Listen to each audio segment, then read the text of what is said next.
Hi friends, welcome to Taj investment. Friends, இந்த வீடியோவில் நான் டிஸ்கஸ் பண்ணுறது எல்லாமே ஒரு எஜுகேஷன் பர்பஸ்க்காக தான். எந்த பை செல் ரெக்கமெண்டேஷன் கிடையாது.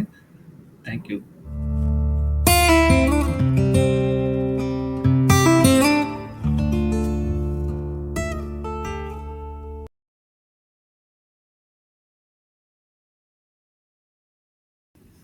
லாஸ்ட் கொஞ்ச நாளில் நெகட்டிவ்ல ட்ரேட் ஆகிட்டு இருந்த மார்க்கெட் இன்னைக்கு வந்து பாசிட்டிவ்ல இதாக இருக்குது. அதாவது பார்த்தீங்கன்னா நிஃப்டி வந்து ஒரு 1.04% உயர்ந்து 23,590 ட்ரேட் ஆகிட்டு இருக்கு. சென்செக்ஸும் வந்து ஒரு 1.02% உயர்ந்து 73,934 ட்ரேட் ஆகிட்டு இருக்கு. அப்புறம் பார்த்தீங்களா, இன்னைக்கு ஐடி செக்டர்ஸ் எல்லாமே பாசிட்டிவ்ல ட்ரேட் ஆகிட்டு இருக்கு. ஒரு எக்ஸாம்பிளுக்கு உங்களுக்கு சொல்றதுனா பாருங்க, விப்ரோலாம் வந்து கிட்டத்தட்ட 1.95%, அதுக்கப்புறம் எம்ஃபசிஸ் வந்து ஒரு 1.86%. ஸோ இது எல்லாமே வந்து பாசிட்டிவ்ல தான் இருக்குது, ஒன்றுமே நெகட்டிவ்ல இல்லை.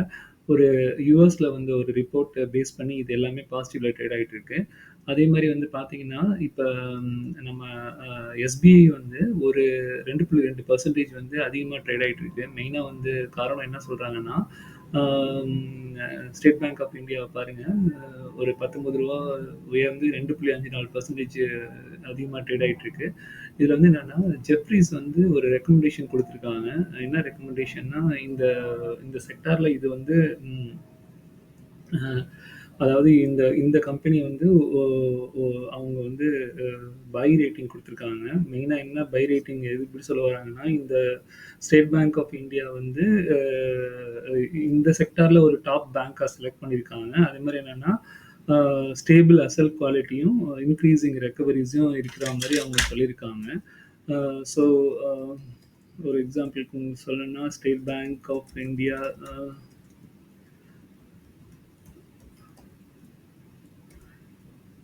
ஜெஃப்ரீஸ் இன்னைக்கு வந்து எல்லாமே வந்து இதுதான் ஒரு மெயினாக போட்டிருக்காங்க பாருங்க. SBI surges 2% Jefferies shares buy rating அப்படின்னு சொல்லிட்டு. அதாவது ஒரு 29% பொட்டன்ஷியல் அப்சைடு இருக்கும்னு சொல்லியிருக்காங்க. அதே மாதிரி சிஎன்பிசியில் வந்து என்ன சொல்லியிருக்காங்கன்னா, SBI remains a top pick for this brokerage அப்படின்ட்டு. ஸோ இது வந்து ஒரு எஸ்பிஐக்கு ஒரு அட்வான்டேஜாக இன்னைக்கு கருதப்படுது. ஸோ அதுக்கப்புறம் பார்த்தீங்கன்னா ஃப்ரெண்ட்ஸ், ஓவராலாகவே பேங்கிங் செக்டாரு, அதுக்கப்புறம் ஃபினான்ஸ் செக்டார்ஸ் நல்லா தான் பெர்ஃபார்ம் பண்ணாங்க. ஸோ அதானி ஷேர்ஸ் வந்து இன்றைக்கும் வந்து டவுனில் தான் ட்ரேட் ஆகிடுச்சு. பிகாஸ் ஆஃப் அந்த ஒரு பர்டிகுலர் குற்றச்சாட்டு வச்சாங்கல்ல அந்த யூஎஸ் கவர்மெண்ட்டு, அதனால வந்து அதானி ஷேர்ஸ் எல்லாமே இன்னைக்கு டவுனில் தான் ட்ரேட் ஆகுது. ஸோ இந்த வீடியோ உங்களுக்கு பிடிக்கும்னு நம்புகிறேன் ஃப்ரெண்ட்ஸ்.